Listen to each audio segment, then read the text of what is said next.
सर्व संपलं असं कधीच होत नसतं. या कथेचा पुढचा भाग. मस्तपैकी अनुप आणि अजयच्या गप्पा झाल्या. राजाबाजाबद्दल निर्णय झाला. या आनंदात अजयने पाठ टेकली आणि मग पहाटेच्या पक्ष्यांच्या आवाजात अतिशय सुंदर असं वातावरण त्या अनुपच्या बंगल्याच्या त्या सोसायटीमध्ये. त्यामुळं पहाटे 5लाच अजयला जाग आली. अर्थात वर्षानुवर्षाची सवय. कारण अजयच्या समोर पहाटे 4 वाजता गार पाण्याने आंघोळ करणाऱ्या त्याच्या आजोबांचा एक आदर्श. त्यामुळंच झुंजूमुंजू होईल त्याच्या आत आपण तयार व्हायचं आणि ग्राउंडकडे एक चक्कर मारायची. हे अजयने ठरवलेलंच होतं. आणि तसंच आता अनुपने सांगितलंच आहे, म्हणून मग राजाबाजा पण भेटतात का, म्हणून त्यांनी स्टेशनवर जायचं पण ठरवलं होतं. ही सगळी कामं त्याला 9:30च्या आत उरकायची होती. जेव्हा अनुप तयार होऊन ब्रेकफास्टसाठी येणार तेव्हा आपण घरी पोहोचलं पाहिजे. असे सगळे मनात आडाखे बांधून 5 वाजताच अजयला जाग आली आणि तो उठला आणि तयारीला लागला. अजय मस्तपैकी तयार झाला. सायण्णा पण बागेत आले होते. सायण्णांचा निरोप घेतला आणि त्यांना सांगितलं की अनुपला सांगा की मी नाश्त्याला बरोबर घरी हजर राहतो आहे. असं सांगून अजय मस्तपैकी मॉर्निंग वॉकला बाहेर पडला. आणि मग ठरल्याप्रमाणे सर्वप्रथम तो ग्राउंडकडे चालू लागला. ग्राउंडच्या अवतीभोवती निरीक्षण करणं हे त्याचं आजचं काम होतं. गाळा घ्यायचं फिक्स झालं, अनुपमाला सांगणं आणि मग तयारी करणं आणि लवकरात लवकर तिथं आपल्या हॉटेल तिरुपतीचं नाव त्या गाळ्याच्या वरती लागलं पाहिजे याच्याने अजय हातून पेटून उठला होता. त्यामुळं आजचा तसा पाहिला तर निरीक्षणाचा शेवटचा दिवस म्हणून त्याने ग्राउंडकडे जायचं ठरवलं. मस्तपैकी ग्राउंडच्या आतमध्ये जाऊन मॉर्निंग वॉकला जितके म्हणून ग्रुप येतात त्या सगळ्यांचं निरीक्षण करत अजयने सुद्धा त्या ग्राउंडमध्ये 1-2 राऊंड मारल्या. अर्थात चालत चालत. यामध्ये 1 तास 1.25 तास कसा गेला त्याचं त्याला कळलं नाही. पण त्याला निरीक्षणाअंती हे जाणवलं की आपण जो निर्णय घेणार आहोत त्या निर्णयाचा नक्कीच फायदा होणार आहे. अजून एका ग्रुपला भेटल्यानंतर अजयच्या असं लक्षात आलं की काही लोकांना सकाळी सकाळी हर्बल टी पिण्याची सवय आहे आणि तो इथे चांगल्या प्रकारचा उपलब्ध नाही आहे. एवढी एकच गोष्ट अजयने चाणाक्षपणे हेरली आणि मग डोक्यात विचार केला की येस, ही पण गोष्ट आपण आपल्या आप्पे जे चालू करणार आहोत त्यामध्ये ही पण आपण चालू करू शकतो आणि Anupama can handle it very well. हे त्यांना जाणवलं आणि अजयने ते मनाशी पक्क केलं. घड्याळाकडे पाहिल्यानंतर त्याच्या लक्षात आलं की चला आता आपण स्टेशनवर जाऊ शकतो. म्हणून त्याने एक ॲटो पकडली आणि तिथून डायरेक्ट स्टेशन गाठलं. सकाळची वेळ. नेहमीप्रमाणे राजाबाजाला सकाळच्या वेळेस खायला काहीतरी घेऊन जायचं म्हणून त्याने एका दुकानाजवळ रिक्षा थांबवली. तिथंच त्याने बिल पे केलं आणि मग राजाबाजासाठी खाऊ घेऊन तो आपल्या त्यांच्या नेहमीच्या ठिकाणापर्यंत गेला. ठिकाण तसं पाहिलं तर सकाळची वेळ. ते थोडेच असे बसलेले थांबणार, कुठे काही ते थांबून राहिलेत असं दृश्य तर दिसणार नाही. त्यांना कुठे काय मिळतं हे पाहण्यासाठी भटकावं तर लागतंच. रात्र जागण्यात गेलेली आणि मग सकाळची ही वेळ त्यांची तसं पाहिलं तर पोटासाठी काहीतरी मिळतं का हे पाहण्यात इकडं तिकडं फिरण्यात जाते. अजयला नक्की माहीत होतं, पण त्यांचे ते ठाव ठिकाणे पण माहीत होते. आपल्या त्या सीमेच्या बाहेर ते कधी जात नव्हते. त्यामुळे त्यांना कुठे हुडकायचं त्या ठिकाणापर्यंत अजय गेला. नेहमीचीच त्यांना परिचित असलेली एक शिट्टी अजयने वाजवण्यास सुरुवात केली. कुठून तरी आपल्या या ओळखीच्या शिट्टीचा आवाज येतोय असं जाणवलं आणि शेपूट हलवत राजा सर्वप्रथम धावत पळत अजयकडे आला. काय करू आणि काय नको असं त्या दोघांनाही झालं होतं. राजा नुसत्या अंगावर उड्या घेत होता आणि मागे वळून बघत होता, मागे वळून भोंकत होता. त्याच्या त्या साथीदाराला, त्या बाजाला तो साथ देत होता.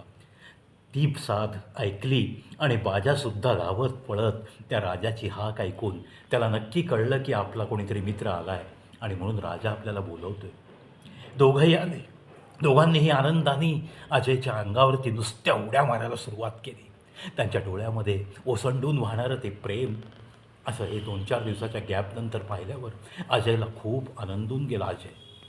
आणि त्यांनी कानात सांगितलं, राजाबाजा यायचं आहे रे तुम्हाला, आत्ताच्या आत्ता माझ्यासोबत यायचं आहे. आपण तिघं मस्त रिक्षा करून जाऊयात. आणि हो, अनुपने मला परवानगी दिली आहे. तुम्हाला एक राहायला ठिकाण मिळते, एक छत मिळते तुम्हाला, आणि तुमच्या खायच्या प्यायची व्यवस्था रोज मी करणार आहे. तुमच्यासाठी मला जगायला मिळतं आहे, यात खूप मोठा आनंद आहे. मी त्या स्वामी समर्थांचे, मी त्या दत्त माऊलीचे लाख लाख आभार मानतो की अनुपने एका झटक्यात मला परवानगी दिली. तसं पाहिलं ना तर अनुपसुद्धा खूप प्रेमळ आहे. अरे, ज्याच्या डोक्यावर छत नाही, ज्याला कुणीही नाही, अशा अजयलासुद्धा त्यांनी सहारा दिला.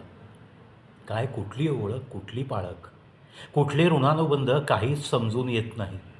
पण त्या दत्तकृपा, त्या स्वामींची कृपा, या सगळ्या गोष्टी जुळून आल्यात. आणि अर्थातच तो तिरुपतीचा बालाजी हा सुद्धा धावून आला रे आपल्या मदतीला. कुठेतरी आपल्या सर्वांचे काहीतरी ऋणानुबंध आहेत. राजाबाजा ऐकत राहिले. काय त्यांना कळत होतं कुणास ठाऊक, पण त्यांच्या नजरेमध्ये काहीतरी बदल अजयला जाणवला. एक सकारात्मक बदल, एक काहीतरी आनंद झाल्याचा तो तरंग त्यांच्या नजरेत अजयला दिसला. अर्थात अजयला त्यांची भाषा, त्यांची देहबोली याची सवय झाली होती. ते तिघंही एकमेकांना चांगलं जाणत होते, चांगलं ओळखत होते. प्रत्येकाच्या देहबोलीतनं होणारा आनंद, दुःख हे त्यांना समजत होतं. त्यामुळं हे बंधसुद्धा कुठेतरी वरूनच घेऊन आले, असंच काहीसं वातावरण. राजाबाजाला अजयने खूप प्रेमाने कुरवाळलं, खूप दोघांना कुरवाळलं. त्यांचाही खूप आनंद झाला होता अजयला खूप दिवसांनी बघून. आणि अर्थातच त्या स्पर्शातनं प्रेम त्यांना जाणवत होतं. मित्रांनो, आपण माणसं, तू या जातीचा, मी या जातीचा, आपण नुसतं ह्याच्यामध्ये गर्क असतो. पण स्पर्श आणि हा मुखस्पर्श, या स्पर्शाची भाषा या सगळ्यांच्या पलीकडची असते. प्रेमाची भाषा त्या स्पर्शातनं जाणवत असते. कुठेतरी आश्वासक स्पर्श आपल्याला कायमचा मिळणार आहे. कुठेतरी आपल्या अजयनी, आपल्या या मित्रांनी आपली व्यवस्था चांगली केली आहे हे त्यांना समजलं बहुतेक. अजयचं बोलणं त्यांनी अंदाज घेतला. अजयच्या हातनं त्यांना खूप दिवसांनी खायला मिळालं होतं. मनसोक्त त्यांनी ते खाऊ त्याचा आस्वाद घेतला. अजयने त्याला पोटभर खाऊ घातलं आणि मग त्यांना इशारा केला की आपल्या सीमेच्या आतमध्येच आपण रिक्षेत बसणार आहोत. कुठेही तुम्हाला सीमा ओलांडून मी नेणार नाही आहे, पण सीमा ज्या ठिकाणी ओलांडायची आहे तेव्हा तुमच्यासोबत मी असेल. कोणतीही कुत्री, इतर कुत्री तुम्हाला त्रास देणार नाही. तुमच्या अंगावर आता असं कुणीही भुंकणार नाही.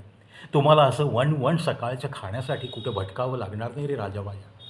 अशा सद्गदित स्वरात अजय त्यांच्यासोबत चालू लागला. अजयच्या इशारावर राजाबाजाही त्याच्या मागोमाग चालू लागले. त्यांना माहीत होतं की अरे, आपलं रक्षण करताय हा आपल्याला कुठेतरी उगीच घेऊन जाणार नाही आहे. कुठेतरी चांगलं ठिकाण त्यांनी बघितलं आहे. कुठेतरी आपली व्यवस्था होती आहे. आपली ही भटकंती संपणार आहे. आपल्यावरती लागलेला शिक्का भटकी कुत्री हा निघून चालला आहे. कुठेतरी आपल्याला अजय सरांचा सहवास मिळणार आहे. हा मित्र आपल्यासोबत सतत असणार आहे. या भावना कुठे ना कुठे त्यांच्या मनात होत्या. आणि निमूटपणे राजाबाजा, पोटपण भरलेलं होतं, अजयच्या सोबत निघाले होते. अजयने एका रिक्षेला हात केला. त्या रिक्षेवाल्याला विनंती केली, माझ्यासोबत माझे हे 2 मित्र आहेत, घ्याल ना यांना रिक्षेत. रिक्षेवाला हसला, साहब आपके साथ है ना वो, ख़त्म, आपके साथ कोई भी हो, हमें तो लेना उनका फ़र्ज़ है. बस आपको जहाँ चाहिए वहाँ मैं छोड़ दूँगा. कितना प्यार करते हैं ये लोग. आप बैठो कहने की ज़रूरत भी नहीं पड़ी. जैसे आप बैठ गए वैसे ये दोनों अंदर कूद गए. बस और कुछ कहने की ज़रूरत नहीं साहब. बोलो कहाँ जाना है. अजयने आपल्या अनुपच्या कॉलनीचा पत्ता सांगितला आणि सांगितलं, या रस्त्याने चल, जवळ पडतं, सिग्नल नाही आहेत आणि लवकरात लवकर आपण पोहोचूयात. 9 वाजलेले. अनुप वाट बघत असेल. त्यालासुद्धा मी ह्या पाहुण्यांना घेऊन येतो आहे आणि घेऊन आलो आहे हे पाहिल्यावर आनंद होणार आहे. सायण्णासुद्धा थोडं आश्चर्यचकित होईल. असे सगळे विचार करत रिक्षा कधी बंगल्यासमोर थांबली हे अजयलाही कळलं नाही. राजाबाजा थोडेसे बावरून गेले होते. ठिकाण नवीन. पण अजय उतरला, ॲटोचं बिल दिलं आणि दरवाजापर्यंत सायण्णा आलाच होता. गेटचं एक फाटक त्याने उघडं ठेवलं होतं. त्याला वाटलं रिक्षा आतमध्ये येईल, पण अजयने नियम पाळले होते. रिक्षा बाहेरच थांबवली. बिल देऊन 10 पावलं चालत अजय राजाबाजाला घेऊन त्या गेटमध्ये आला. गेटच्या आतमध्ये यायला राजाबाजा थोडेसे कावरे-बावरे झाले होते. साहजिक आहे ना, ठिकाण नवीन, समोर एक नवीन माणूस दिसतोय सायण्णाच्या स्वरूपात. तेवढ्यात अनूप डोक्याचे केस पुसत टॉवेलनी बंगल्याच्या बाहेर आला. त्याला रिक्षेचा आवाज आला होता. त्यातून त्याला माझी चाहूल लागली होती. अजयने अनूपला गुड मॉर्निंग म्हणून जोरात हाक मारली आणि अनूप सोबतच्या पाहुण्यांना बघून धावतच आला बागेत. त्यानेसुद्धा राजाबाजाला जवळ घेतलं, कुरवाळलं. राजाबाजा थोडे बावरत अजय सरांकडे आले, की त्यांना सवय नव्हती ना इतकी अनूपची. अनूपचा झालेला डोळ्यातला त्याचा आनंद हे दिसला. त्या प्राण्यांच्या, त्या मित्रांच्या डोळ्यात, राजाबाजाच्या डोळ्यातसुद्धा एक वेगळा आनंद होता. अनूपने सायण्णाला इशारा केला. सायण्णांनी त्याच्या रूमच्या बाहेर एक छोटंसं आडोसा करून एक खोली केलेली होती छोटी. ती खोली दाखवली. त्या खोलीत राजाबाजाची व्यवस्था होणार होती, अतिशय सुंदररित्या. त्या दोघांना मस्त प्रशस्त झोपायला जागा, त्यांचं खाणं पिणं सगळं तिथं होणार होतं. थंडी, ऊन, वारा, पाऊस यापासून राजाबाजाचं संरक्षण होणार होतं. आणि बागडण्यासाठी एवढा मोठा बंगल्याचा आवार, बाग बगीचा, रेवण्णा आणि सायण्णाची सोबत, आणि त्यातून लक्ष देण्यासाठी अजय सर, त्यांचा तो जुना मित्र, तो त्यांच्या सतत सोबत असणार होता. हे सगळं वातावरण पाहिल्यावर राजाबाजा 10 मिनिटात तिथं रमून गेले. अनूपने विचारलं, त्यांची काही खायची व्यवस्था झाली आहे? अजयने सांगितलं, हो, ते सगळं झालं आहे. फक्त आता गुरुदेव सिंगला फोन करशील तर बरं होईल. त्यांनी एकदा येऊन यांना चेकअप केलं आणि मग पुढची लाईनअप आपल्याला सांगितली तर आपण यांची व्यवस्था व्यवस्थित करूयात. सर, आप्पा, काही काळजी करू नका.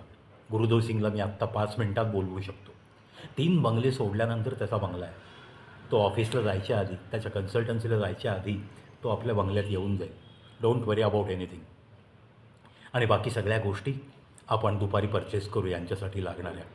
तोपर्यंत सायण्णा आणि रेवण्णा यांच्याकडे मस्त लक्ष देतील. दुपारचं यांचं जेवण, डोंट वरी अबाउट एनिथिंग. सगळी व्यवस्था मी करतो आहे. अनूपचे असे आश्वासक शब्द राजाबाजासुद्धा कान टवकारून ऐकत होते. मित्रांनो, आपल्याला वाटतं यांना काही समजत नाही, पण या राजाबाजाला सगळं काही समजत होतं. आम्ही काय बोलतो आहे त्यांच्याविषयीच बोलतो आहे. त्यांची व्यवस्था कुठे केली आहे. तिकडे नुसतं बोट दाखवलं तरी राजाबाजा धावत तिकडे गेले. दार बंद होतं त्या रूमचं. सायण्णाने यवाना ती रूम साफ करून घेतली आणि मग राजाबाजाला ती रूम दाखवली. राजाबाजा नुसते उड्या मारत होते त्या खोलीत.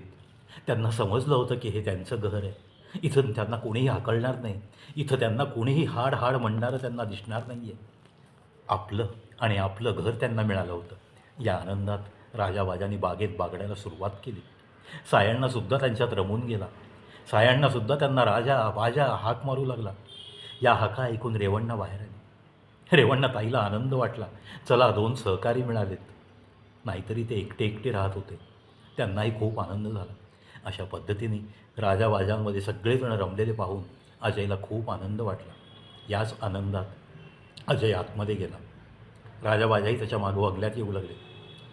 अजयने त्यांना हटकलं, आत नाही यायचं. अनूप बोलला, सर, त्यांना येऊ द्या. त्यांचं घर आहे. आपण आहोत तिथं ते आहेत. त्यामुळं असं काही नाही. त्यांना कोणतीही बंधनं नको आहेत. तेही आपल्या घरचे आहेत. अनूपचा इतका मोठेपणा पाहून अजयला खूप बरं वाटलं. राजाबाजा काही नाही, गुपचूप येऊन बसले.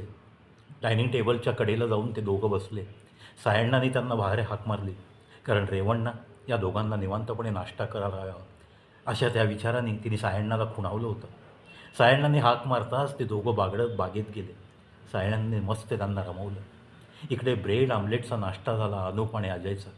अर्थात अनूपने रेवमाला सांगितलं, रेवमा, राजाबाजालासुद्धा एक आमलेट करून दे. छान त्यांना आपण इथं वेलकम केलं पाहिजे. अजय सरांनी त्यांना खाऊ घातलं, पण मस्तपैकी डबल अंडा आमलेट करून दे. रेवम्मा लगेच कामाला लागली. त्या दोघांचा नाश्ता झाला. दोघं तयार झाले. अनूप आणि अजय, त्यांना आज बरीच कामं होती. आदित्य आलेला होता. त्याचीसुद्धा नवीन पाहुण्यांची ओळख झाली गेटमध्येच. सायण्णा आणि राजाबाजा हे बागडत होते, खेळत होते, तेव्हा आदित्याचीही ओळख झाली. आदित्य पण त्यांना कुरवाळत होता. तसं पाहिलं तर आदूबाळा त्यांना एकदा भेटला होता. पण आज खूप दिवसांनी पण त्यांनी आदूला पण लक्षात ठेवलं होतं. आदूच्या अंगावरसुद्धा त्यांचं उड्या मारणं सुरू होतं. तेवढ्यात अजयने हाक मारली, राजा, बाजा, चला चला नाश्ता करून घ्या. तुमच्यासाठी पण आमलेट केलं रेवम्माताईंनी. काय कोणास ठाऊक, काय समजलं देव जाणो. राजाबाजांनी धूम ठोकली त्याच्या रूमकडं. 2 प्लेटमध्ये 2 आमलेट वेगळी वेगळी. रेवम्माताई त्यांच्या रूमकडे गेली. राजाबाजाला पहिल्यांदा अनुपच्या बंगल्यात, पहिल्यांदा त्यांचं राहण्याच्या ठिकाणी असं आमलेट आनंदात खाताना बघून अजयचे डोळे पाणावले. ओल्या पापड्यांनीच त्यांनी राजाबाजाचा निरोप घेतला आणि अजय कारमध्ये जाऊन बसला. अनुप पण आला. आदित्य तयारच होता आणि मग कार सुसाट सुटली. त्यांच्या कामाच्या यादीप्रमाणे ती कार रस्त्याला लागली. पाहूयात दिवसभरात अजयची आणि अनुपची काय काय कामं झाली. गाळ्याचं काम मार्गी लागलं का? अनुपमा भेटली का अजयला? काय काय त्यांनी आडाखे बांधले होते मनात, ते सगळे संकल्प त्याचे पूर्ण होणार आहेत का? तिरुपतीचे बालाजी त्याला साथ देतील का? या सगळ्या गोष्टींचा ओहापोह पुढच्या भागात. पाहत राहा, ऐकत राहा. सर्व संपलं असं कधीच होत नसतं. सर्व संपलं असं कधीच होत नसतं. या कथेचा हा 55वा भाग. ऐकत राहा. एक वेगळी कथा, तुम्हाला आतून प्रेरणा देणारी कथा. कारण बऱ्याचदा खूप लोक सगळं काही संपलं, आता माझा जगण्यात काही अर्थ नाही असं म्हणून नको ते निर्णय घेतात. अशा लोकांना मोटिवेट करणारी अशी एक प्रेरणादायक कथा. लिखित प्रवीण. लिखित म्हणण्यापेक्षा direct story telling on camera.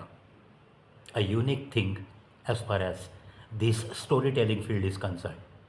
तुम्हाला कथा आवडते, नाही आवडत, किंवा काय तुमचे विचार आहेत, तुमच्या भावना काय आहेत, त्या ऐकायला हा प्रवीण नेहमीच उत्सुक. कॉमेंट बॉक्समध्ये तुम्ही यालच. व्यक्त होत राहा, पाहत राहा, ऐकत राहा. कवी प्रवीण शो यूट्यूब चॅनल.